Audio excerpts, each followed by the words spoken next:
Hello artists! In this video, we're going to be learning how to draw a cake. I'm going to show you how to make a cake with a slice missing so you can see what type of cake you have inside. I'll also show you a couple other possibilities besides the missing slice of decorations that you can add to your cake. For materials, you're going to need a white piece of paper, any size will do, a pencil to draw with, an eraser in case you make a mistake, a black marker or crayon if you would like to outline your drawings when you are done, and some sort of materials for coloring. Simple markers and crayons will work just fine. If you want to branch out and try paint or pastels or other materials, that's your choice. Let's get started on drawing our cake. So to begin, I'm going to show you how to make the cake with the slice missing. After that, I'll show you another couple possibilities of what type of cake you could draw. No matter what cake you choose, it always starts the same way. It starts by making an oval shape called an ellipse. It's an oval that's a little bit thinner and a little more stretched out. If you notice, I'm using a pencil in this video to draw instead of my normal black marker because there are a couple of spots that you are going to have to erase. So it's much easier to do that if you start with a pencil and you draw light. That way you can erase without a problem. So I'm going to pick my starting spot, and you should start towards the top of your paper. That way you have enough room for make your cake nice and big and the cake stand underneath it. So I'm going to pick my little starting spot. I'm going to make a dot, and I'm going to start by making that stretched out ellipse or a stretched out oval. Come around and back to my starting point. I'm going to go right at the edge of the ellipse, and I'm going to make a straight line down.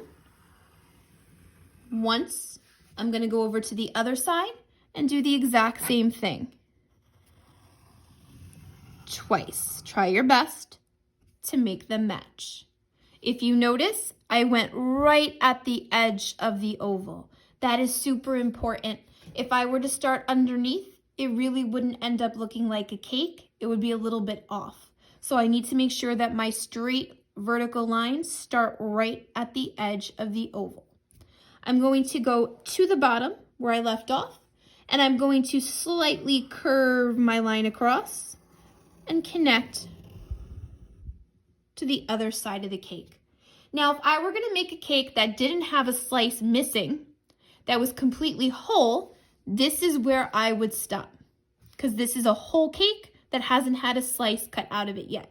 I could simply just leave it this way and then decorate it with all different types of icings and sprinkles and candles and decorations however I chose. If I want to make the slice missing, I'm going to go back towards the top of my cake, and I'm going to start by making a slanted triangle. So instead of going straight up like a triangle normally would, I'm going to make this one go to the side a little bit. That's what I mean by slanted. A little towards the side. I'm going to go right where I left off at the edge of the triangle, and I'm going to come straight down once and twice.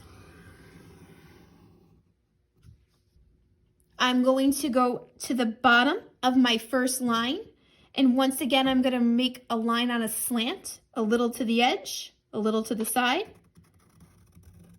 on an angle. So here's where I have to make a few erasing. I have to take my eraser, and I need to erase this line that doesn't make sense anymore. So I'm going to let that one go. I'm going to go back to the top and erase the center line that I also don't want to see anymore. And now I have my cake with the slice cut out.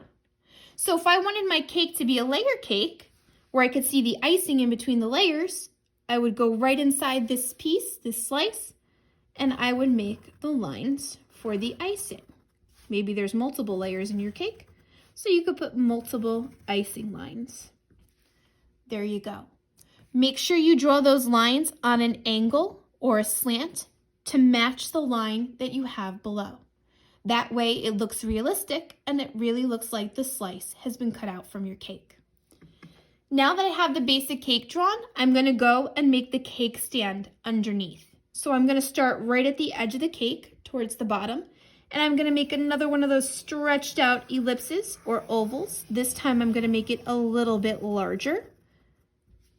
And I'm gonna make a decoration underneath by making a wavy line.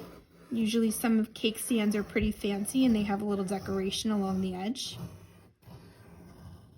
And then I'm going to simply draw 2 lines underneath for the stand and stop when I hit the bottom of the page. I can also make the table line, if you have room, by simply going straight across. Stop when you hit the stand and pick up on the other side until you touch the other side of your paper. And there you have the basic shape of your cake with the slice missing and your cake stand and table to go with it. Once you have it drawn, then you can decide how you want to decorate your cake. So maybe you want to make this a birthday cake, so maybe you put some birthday candles. So I can make my little rectangle candles and spread them out. Now, if I decide to make candles, I am going to have to erase that little line that overlaps in between because I can't see through things, so I wouldn't see that line through the candles. Maybe I make it all lit up.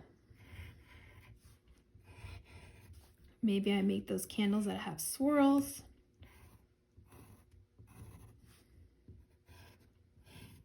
Maybe I make little decorations underneath.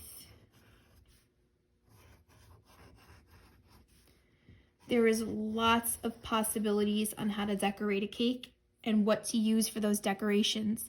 You can make it look like icing. You can make it look like candy. Your cake could have a theme. It doesn't have to just be a birthday cake. Maybe it's a graduation cake. Maybe it's a rainbow cake or a unicorn cake. Lots of ideas on how you want to decorate. Maybe you put decorations across the top. Your choice. You do want to plan out your idea before you start. That way it makes much easier time for you when you start to draw. When you're all done with your decorations, you can color in your cake however you choose, whatever flavors you want it to be. You could add more sprinkles and icing and other decorations if you like. Whatever you choose to use, whether it's crayons or markers, just make sure you color in your cake completely and neatly. Now I'm going to show you another possible idea for a cake. I'm going to show you how to make a cake that's multiple layers, not just the one that you see in our original drawing. So if I wanted to make a cake that has multiple layers, I would start a little bit smaller. I'm going to go small, medium, and large. So I'll make a 3-tiered cake. So I'm going to go towards the top, and I'm going to make that same ellipse draw that I drew before, but I'm going to draw this one much smaller. I'm going to go right at the edge again, once, twice, and I'm going to curve the bottom. That's the smallest top tier of my cake. So now I'm going to do the middle tier that's underneath the top. Now, because my tiers are going to be on top of each other and overlapping, my second ellipse or oval shape is not going to go all the way around. I'm going to start at the side of the first, curve out and over, and around to the other side. And I will go down and curve the bottom. I could make a 2-tiered cake, or if I wanted to try for 3, I would do that one more time. This would be the biggest. And I'm going to come down on both sides and curve the bottom. And if I decide to make a cake that has multiple tiers, I could still make a slice missing. I would just make the slice missing from whatever tier I wanted. I'm going to put mine on the bottom because usually you cut from the bottom. So I'm going to make that same slanted triangle, those same 2 straight vertical lines, and that same angle one on the bottom. Take my eraser and erase the bottom line and the top line that I would no longer see. And I could add the icing layers if I choose.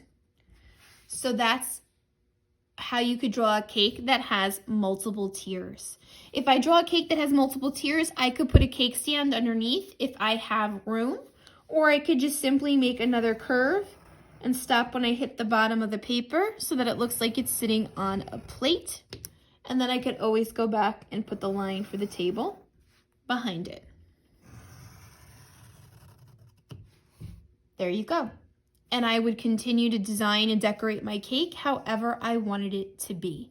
Maybe there's a theme to your cake, or each tier is a different type of design. That's your choice.